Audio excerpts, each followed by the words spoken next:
Just late last year, around right before Christmas.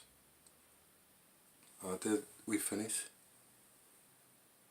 Um, just after Christmas, no, right before Christmas. A few houses was broken into, just surrounding my home.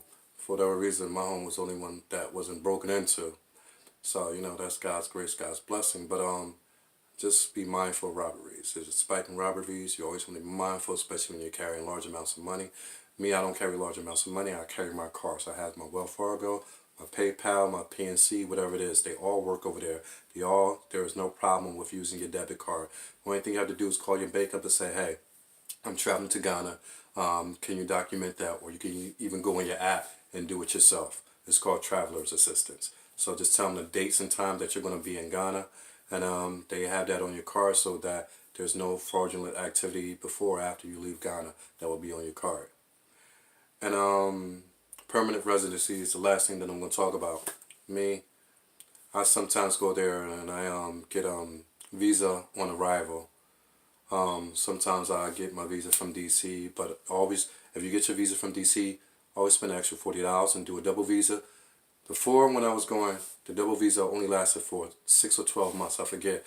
Now it lasts for 24 months, so now it's 2 years. So if you use it once, you have 2 more years to use it again. And you won't have to go through the visa process all over again. So if you're going to get the visa, if you're traveling for the first time, always get the visa. Do not go and do a visa on arrival unless you've been there at least a couple times or whatever. If you're going to Egypt, Egypt is only visa on arrival, so that's different.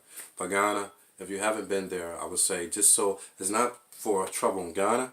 The trouble is with the airline itself. When they see that you have no Ghana stamp, especially if you have a layover in Turkey or wherever, they could give you a lot of trouble. They cause a lot of problems. I never had that, but I have heard stories. So I'm just going to give you that information that if it's your first time, always get your visa.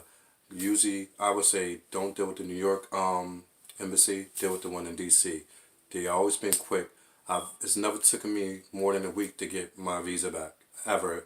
I don't do overnight express. I've never done that. I've always done Priority Express, and it's usually 3 to 4 or 5 business days. So with permanent residency, um, there is no dual citizenship. I hear a lot of people talk about that, but it's nonsense. You can't get dual citizenship. So whoever gives you that story, they're either making it up or they heard it from the grapevine. And it's something that just ain't true. What you are able to do, you are able to have a permanent residency that lasts for 10 years and that has to be renewed every 10 years. But you also have to be aware that your passport has to always be valid. Do not allow your passport to ever expire or it's going to cause you a lot of problems. Now, with permanent residency, there are qualifications for that. One, you can either be married to a Ghana citizen, but even that, you need a lot of documentation. Documentation need to be your marriage certificate. Y'all have to have a joint bank account, or she has to show a bank account that's active. And what was the other thing? It was the third thing. Oh, a bill stating a bill. I don't know why they always telling me this. A utility bill to show what your residency, which makes no sense because of the structure of the country. But pretty much they say a bill or a lease. So a bill or lease, marriage certificate, and what was a bank statement from your significant other. You're married. Your spouse. The other avenue of getting permanent residency, I think is for work related circumstances. If you're working in Ghana and going to work, or you have a self-employed business, whatever. But even that is that's a pain. That's a real pain because there's a long process to that because it's not an overnight thing. You got to do 3 months worth of paperwork for this. I think it's like 3 months and you do 6 months, and then after 6 months you can apply for the 10-year permit or 2-year, then 10-year. It's very complicated, to say the least. So I'm not going to sit here and say that this is exactly how it goes. It's very complicated. I would suggest you look it up first and do some research on that. But if you want me to, when I'm over there, because I'm at the immigration place a lot, I gotta get somebody on video and maybe they can explain it better to you. However, I don't like talking about things that I don't quite know, not quite sure of. So I kind of leave things that I'm not an expert at to other people who are an expert. And I would say that was it. Like I said, I'll be leaving in about, I guess, 2 months. Be leaving when June hits. My passport should be back by then. My new passport will come, and when I'm told, I will wait about 2 to 3 weeks for my old passport, which I definitely want to take with me. I don't want to leave that behind. So within the next 8 weeks, hopefully I will have have both my passport back, and I get on the go and continue doing what I'm doing. I just came back to do some documentation here for shipments that I have going by coming shipments by sea that I have docking at New Jersey from the port in Tema. So I got a lot of stuff business wise happening. So it's more complicated than I could ever imagine.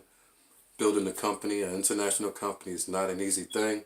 But like I said, with the right people, thank God that I have the people that I do, because they make it a lot easier for me. And I know I could be an a-hole at times, and I could get on their nerves because sometimes I'm a perfectionist. But it's all love, and we're all blessed. So that is my 10 points that I'm just gonna make about traveling to Ghana in 2019. Anything else that I missed, maybe I'll do another video. But anything else that I missed that you want me to speak about while I'm around or while I'm there, just hit me up, and I'll get right to you, hopefully within a week's time. Once again, this is Stephen D. Lyles, Marrying Ghana, the new Marrying Ghana LLC, Marrying Ghana on YouTube, Marrying Ghana on Facebook, Marrying Ghana on Instagram, Marrying Ghana on Twitter. Get with us. We're always here. We're always around. We're here to help you discuss whatever you want to discuss, and whatever information that I can relay back to you, I'm going to get that to you, as quick as possible, the best way possible, and give you the best information possible. So thank you again for watching. And once again, this is Marrying Ghana. I'm out. Peace.